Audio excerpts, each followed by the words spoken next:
আসসালামু আলাইকুম। আজকে আমরা বেজোড় শর্তযুক্ত জোড় বেজোড় শিখব। খেয়াল করেন, আমরা দেখতে পাচ্ছি আহ,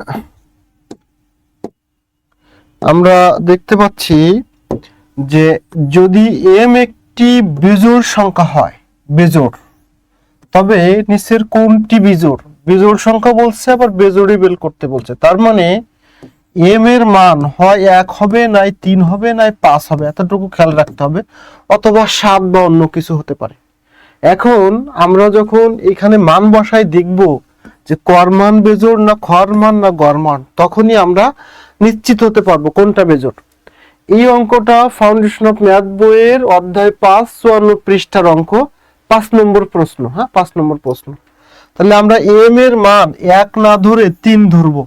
একেবারে 1 ধরলে অনেক সময় ভুল হতে পারে। তাহলে এখানে যদি ধরি যে এম এর মান 3 - 1 = 2, কিন্তু আমার বলছে বেজোড়, তাহলে এটা উত্তর না।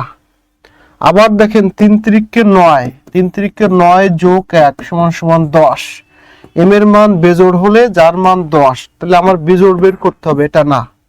এম এর মান 3 হলে 3 × 4 = 12, 3 × 4 = 12 + 1 = 13, যাহা বেজোড়।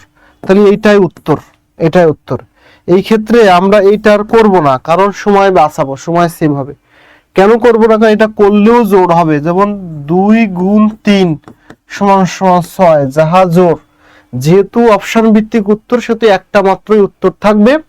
আমরা যখনই পেয়ে গেছি যে এইটার মান 4m + 1, এইটার মান হলো 13, তাহলে এটাই বেজোড়, তখন আমরা গ নম্বর পূরণ করে দিব। আপনারা গণিত চর্চা করতে আমাদের সাথে থাকুন এবং ফাউন্ডেশন অফ ম্যাথ বইটা ফলো করুন। আসসালামু আলাইকুম।